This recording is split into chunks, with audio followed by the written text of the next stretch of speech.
16. září 1979. 8 lidí visí 2 kilometry nad východním Německem v podomácku ušitém balonu z povlečení. Pod nimi minová pole, kulomety a 50 000 vojáků s rozkazem střílet. Ve 2 kilometrech výšky hořák zhasne. 24letý zedník škrtne v mrazivém větru zápalkou, aby ho znovu zapálil. Plamen chytne, jenže balon uniká. Požár při startu roztrhl látku a palivo mizí. Zbývají minuty a nikdo neví, jestli už přeletěli hranici. A teď to nejšílenější. Před 2 měsíci se ty samé rodiny o útěk pokusily a spadly 180 metrů před svobodou, přímo do smrtícího pásma. Stasy našli vrak a rozjeli největší pátrání v dějinách NDR. Rodiny udělali nemyslitelné. Postavili druhý balon pod aktivním dohledem se 6 týdny do zatčení. A teď jim dochází palivo, padají a země se blíží. Jak 2 dělníci přechytračili Stasy. A co se stane, až balon dopadne? Polovina 70. let, východní Německo.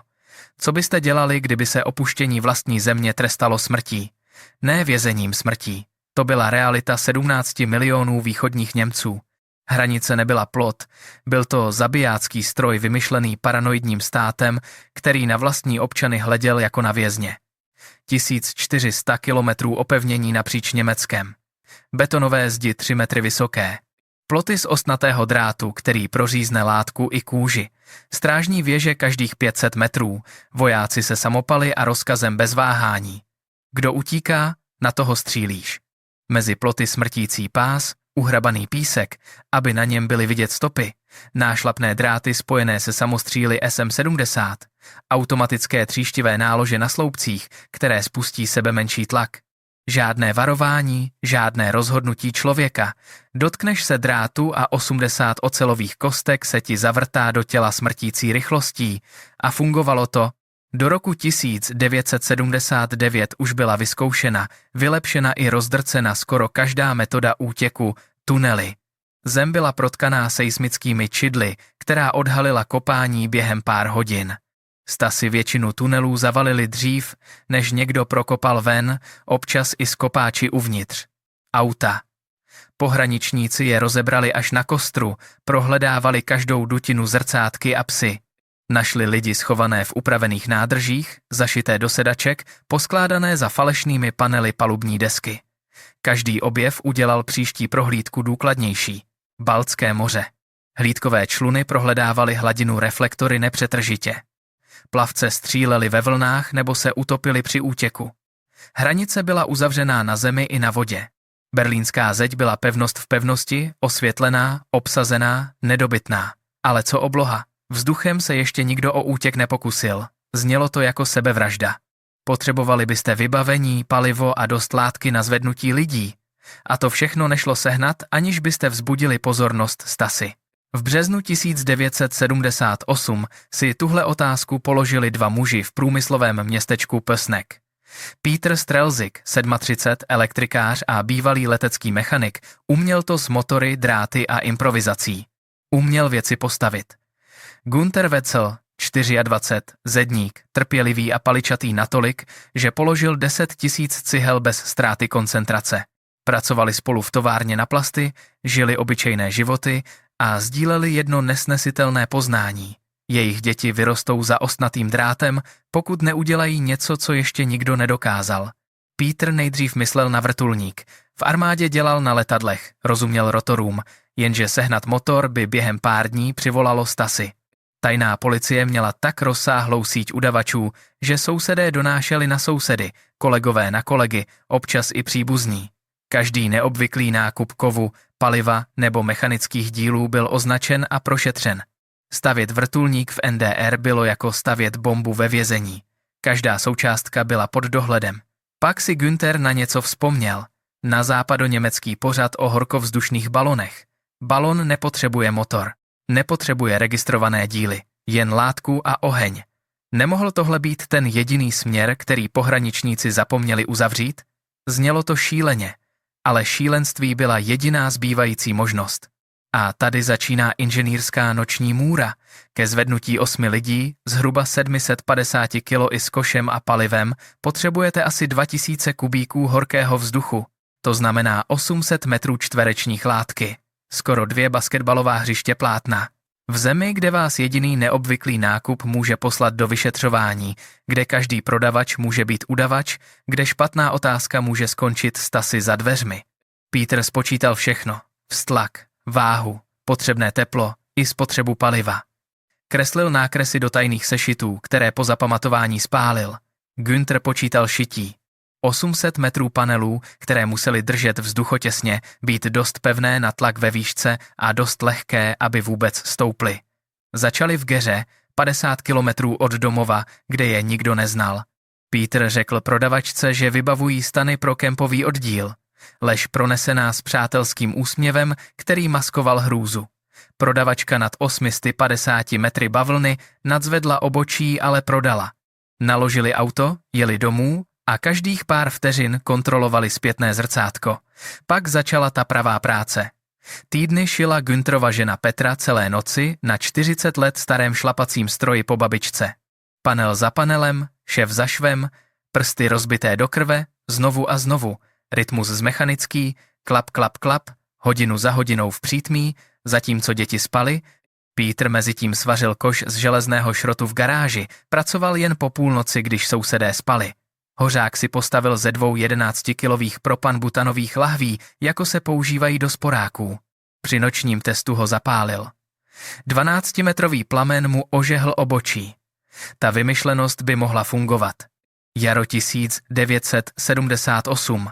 První balon byl hotový. Odvezli ho na mítinu 10 kilometrů od hranice a chtěli ho nafouknout. Bavlna se nadmula a zase splaskla.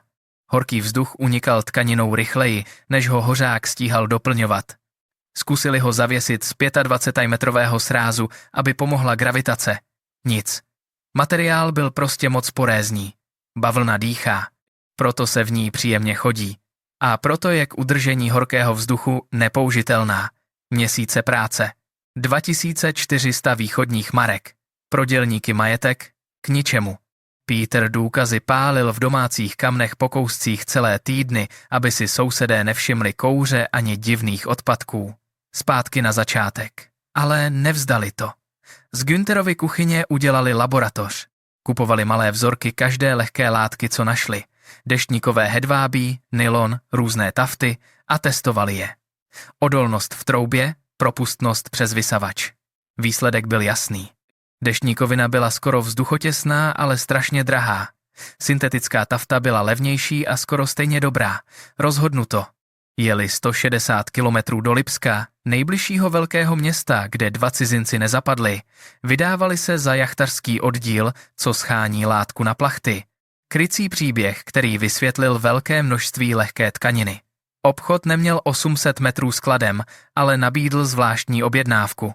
Zvláštní objednávka znamenala papíry, záznamy, možná hlášení úřadům, proč někdo potřebuje tolik látky. Objednali stejně. Neměli na výběr. Druhý den se vrátili a čekali stasy v zadní místnosti. Místo toho 800 metrů tafty, úhledně srolovaných. Zaplatili 4800 marek, dvojnásobek prvního balonu, skoro půlroční mzdu a jeli domů přesně na povolenou rychlost. Srdce bušila, sirény nezněly. Günther druhý balon ušil za 2 týdny. Držel vzduch dokonale, ale hořák nedokázal vyvinout dost tepla na zvednutí 750 kg. Měsíce pokusů, nic. Pak Peter na něco přišel. Otočit lahve dnem vzhůru, aby teklo kapalné palivo rychleji, a plamen byl mnohem větší. Najednou 12metrový sloup ohně. Dost tepla na 8 lidí. V červnu 1979, 18 měsíců po prvním tajném setkání, byli připraveni, ale Günther měl pochybnosti. Balon mu přišel moc malý a rezervy moc tenké. Co se stane, když Strelzikovi odstartují bez vecelů? A jak z havarovaného balonu udělá stát 2 nejhledanější rodiny NDR? 3. července 1979. Na mítině stojí Peter Strelzik, jeho žena Doris a 2 synové, 15 a 11 let, u nafouklého balonu. Veclovi zůstali doma, 4 místo 8. Hořák zaburácel. Balon stoupal.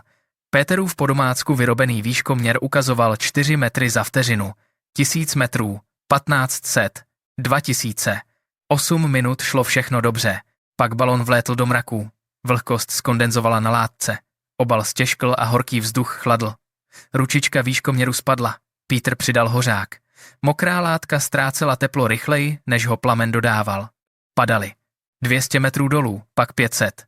Stromy se hnaly vzhůru mezerami v mracích. Nebyl čas počítat, jen se připravit na náraz. Náraz. Koš proletěl větvemi a udeřil o lesní půdu. Všichni přežili. Ale kde byli? Pítr se prodral pod rostem, až našel odhozený pytlík od chleba. Na štítku město ve východním Německu. Spadli 180 metrů před svobodou. Uvnitř zakázaného hraničního pásma, obklopeni minami a hlídkami, následovalo 9 hodin plazení smrtícím pásmem ve tmě, kolem pastí v uhrabaném písku. Zmrzlí, vyčerpaní, vyděšení, že každá zlomená větvička přivolá vojáky. K ránu se dostali z pásma, ušli 14 kilometrů k autu, prošli policejní kontroly s tím, že byli kempovat a přijeli domů páchnoucí propanem. Nahlásili se nemocní, prý střevní chřipka. Mysleli, že jim to prošlo. Mýlili se. 4. července 1979 našli pohraničníci balon. 800 metrů čtverečních látky zapletené ve stromech u smrtícího pásma, propanové lahve, po domácku vyrobený hořák. Stasy se běhly. Někdo se pokusil o útěk vzduchem. Bezprecedentní, ponižující a teď prioritní pátrání. Pítr spálil zbylé důkazy. Hned druhý den prodal auto, aby stopy pneumatik nevedly ke startu. 6 týdnů rodiny čekali na zaklepání. Stasy vyslýchali obchodníky s látkami po celém kraji. Šířilo se, že vyšetřovatelé zúžili hledání na Durinsko, jejich okres. Pak, v půlce srpna, udělali Stasy něco nevídaného. Zveřejnili v novinách po celé NDR výzvu. Popis nalezeného materiálu, synteticky ušité látky, propanové lahve, hořák na zakázku, žádali občany, ať nahlásí každého, kdo takové věci koupil, nabízeli odměnu. Slovo balon nikde nepadlo, nejspíš, aby to neinspirovalo napodobitele, ale vzkaz byl jasný. Stát je loví. Pítr a Günther to četli s ledem v žilách. Vzpomene si lipský prodavač na jachtaře? Slyšel soused šicí stroj ve 3 ráno? Smyčka se stahovala. Jednou večer venku odpálilo auto a Pítrův nejmladší syn vykřikl, myslel, že jsou to výstřely. Začátkem září stály rodiny před nemožnou volbou. Čekat na zatčení, které znamenalo popravu nebo doživotí, nebo znovu zkusit nemyslitelné pod aktivním dohledem se Stasy, které je hledají jménem. Pítr se podíval na Günthera. Musíme to udělat znovu, hned než nás najdou. Günther, který po červencové katastrmě ztratil víru, na přítele hleděl a pak kývl. Postaví 3. balon, mnohem větší. Obě rodiny pohromadě. Všechno nebo nic. Jak postavíte balon, když vás Stasy honí jménem? A jaká osudová chyba při startu málem zabije všech 8 cestujících? Stasy utahovali síť každý den. Ukazovali vzorky látky obchodníkům po celé NDR. Prodal jste tenhle materiál? Komu? V Péterově ulici se objevila neoznačená auta. Cizinec v hnědém kabátě postával u továrny, kde dělal Günther. Rodiny počítali s tím, že každý soused může být udavač. Jenže co Stasy nevěděli. Zatímco pátrali, rodiny stavěly. Ve dne Pítr a Günther drželi zdání. Práce, nákupy, odvádění dětí. V noci se scházeli v Strelzikově půdě za zatemněnými okny a šili jako posedlí. Další velký nákup látky si dovolit nemohli. Manželky proto jezdily zvlášť do vzdálených měst, 50 metrů tady, 100 tam. Deštníkové hedvábí z jednoho obchodu, stanový nylon z druhého, tafta, kde se dala sehnat. Barvy se hádaly. Modrá, zelená, pruhy, kostky. Tenhle balon byl slátanina zoufalství. Nový návrh byl obří, dvojnásobek objemu, 4000 kubíků, 25 metrů vysoký a 20 široký jako 8patrový dům. Potřeboval 1250 metrů látky a přes 6 kilometrů nitě. Šicí stroj běžel každou noc týdny. Pak mu shořel motor. Pítr ho spravil z dílu gramofonu. Nezastavili se. Takhle vypadá hrůza. Sousedé se staví bez ohlášení, zatímco strop nad nimi skrývá vaše únikové vozidlo. Naléváte kávu a tep vám buší. Usmíváte se, zatímco děti mají nadrilováno neříct o žádných výletech, ani balonech, ani slovo. Staršímu synovi Frankovi bylo 15. Věděl všechno. Pomáhal, kde mohl. Představte si, že je vám 15 a víte, že přežití rodiny závisí na tajemství, které nesmíte nikdy vyzradit. Během 1. zářijového týdne byl 3. balon hotový. 180 kg pestrobarevné látky, zesílený koš a 4 propanové lahve k hořáku schopnému 12-metrového plamene. Kdyby teď Stasi udeřili, důkazů bylo víc než dost. 15. září 1979 přišla zpráva o počasí z tajně poslouchaného západního rádia. Přes noc silný severní vítr žene vzduch na jih k Bavorsku, jasno, žádný déšť. To bylo jejich okno. Odklad znamenal podzimní bouře a skoro jisté zatčení. To odpoledne zbalili doklady, rodinné fotky, hotovost a teplé oblečení. Dětem řekli, že jdou na noční výlet. Za soumraku se obě rodiny naskládaly do Peterova auta a na Günterovu motorku a vyrazili na odlehlou louku u vesnice Heinersdorf. 1:30 ráno, 16. září. Bez měsíce, hvězdy husté nad hlavou. Látka balonu se rozvinula přes louku. Přenosný ventilátor se rozeřval. Obal se nadouval. Pítr kývl na Güntera. Sloup ohně vyšlehl vzhůru. Slátaný obr se zachvěl ve tmě. Kdesi v nejbližším městě zahlédl noční hlídač neznámou zářící kouli na obzoru a nahlásil ji rádiem. Rodiny to nevěděly. Měli vteřiny na start, než dorazí vojáci. Všichni dovnitř. 8 těl se vyškrábalo do koše. Doris a Petra přeřízli upevňovací lana noži. Jedno povolilo, pak druhé, ale třetí se zaseklo. Balon se prudce naklonil a všechny to mrštilo na jednu stranu. Plamen hořáku mířil vzhůru a olízl okraj nylonu. Kus vzplál. Děti křičely. Günther, který to čekal, spustil hasicí přístroj a plameny během vteřin udusil. Zůstala ohořelá skvrna, ale stoupaly. Netušili, že ten oheň látku oslabil. Rodila se trhlina a ta je málem zabila ve výšce. Jak moc balon ten požár poškodil a co uvidí dole, aby věděli, jestli budou žít nebo zemřou. 100 metrů, pak 200. Koruny stromů se scvrkávaly do tmavého koberce, který pohltil louku. Pítr přidal hořák naplno. Rachot byl ohlušující, jediné burácení, které přehlušilo všechno kromě bušení 8 srdcí. Ale hluk znamenal teplo. A teplo znamenalo vztlak. 500 metrů, pak 1000. Dole se rozsvítily reflektory a zběsile sekaly obloze, jak se pohraničníci snažili sledovat zvláštní zářící předmět stoupající z lesa. Jenže balon už byl ve 2000 metrech a jel na severním větru 30 na západ. Stráže zoufale hlásili, neidentifikovaný letící objekt stoupá rychle a míří na jih k hranici. Ale nedalo se nic dělat. Žádný vrtulník nedoletěl včas. Žádná kulka tak vysoko nedosáhla. Poprvé v životě byly rodiny mimo dosah režimu. Vznášely se ve tmě nad zemí, která je od narození věznila. Nahoře bylo -8 stupňů. Dětem tak drkotaly zuby, že se matky bály prasklé skloviny. Petra si 2letého přitiskla na hruď pod kabát, aby sdílela teplo. Doris zabalila syny do jediné deky, ale vítr pronikl vším. Dospělí neměli žádnou ochranu. Podzimní bundy, na večerní procházky, tenké rukavice, nic pro výšky, kde jinovatka namrzá na kůži během minut. Dech jim šel v bílých obláčcích, které vítr hned roztrhal, ale vydrželi to, protože ta druhá možnost byla horší. Pod nimi ležela svoboda, nebo smrt, a už nebylo cesty zpět. Pak se poškození od ohně projevilo. Oslabená látka se dál roztrhla. Horký vzduch unikal trhlinou ve viditelném proudu. Hořák prskl, zakašlal a zhasl. Na jednu děsivou vteřinu byli ve volném pádu. Bez tepla není vztlak, jen gravitace, co je žene do zabijáckého pásma. Děti křičely. Doris chytila syny. Koš se divoce houpal, jak vypouštěný obal ztrácel tvar. Günther se zapřel o rám. -8 a vítr řval kolem, prsty zdřevěnělé. Vytáhl zápalku a škrtl. Chytla, sotva, plamen se zmítal ve větru. Zaclonil ho dlaní, naklonil se k hořáku a na první pokus ho zapálil. Plamen zaburácel zpět. Balon se ustálil a oni si oddechli tak, že se ta úleva srazila v mrazu do mlhy. Ale byl tu problém. Ta trhlina je nutila pálit palivo rychleji, než plánovali. Každou minutu unikalo víc horkého vzduchu.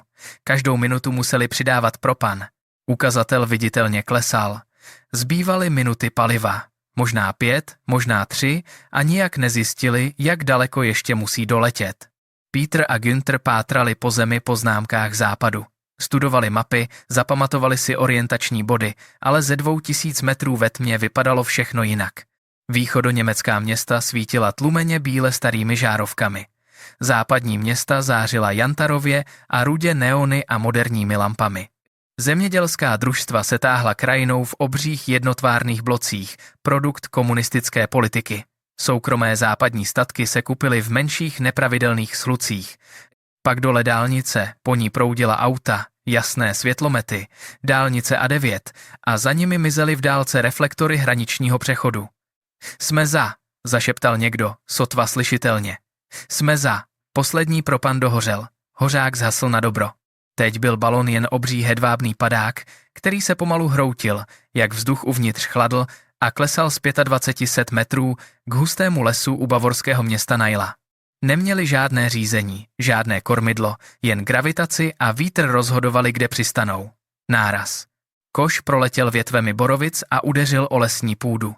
Koš se převrhl a vysypal všechny do podrostu. Nejdřív ticho, pak dětský pláč. Byli živí. Günther se chytil za nohu, zlomenou nebo těžce vymknutou. Ostatní měli řezné rány, modřiny a jehličí ve vlasech. Zázrak. Ale kde byli? Východ nebo západ? Ve zmatku pádu ztratili přehled. Peter se nabídl, že to zjistí. Vypotácel se na polní cestu a objevila se světla. Policejní auto. Vešel do kužele světla s rukama nad hlavou. Auto zastavilo. Vystoupili 2 policisté. Peterovi se zaostřil zrak. Vozidlo bylo Audi. Východoněmecká policie jezdila v Wartburgách a Ladách. Audi znamenalo západní Německo. Ale potřeboval to slyšet. Jsme tady na západě? Jeden policista se usmál. Ano, jste svobodní.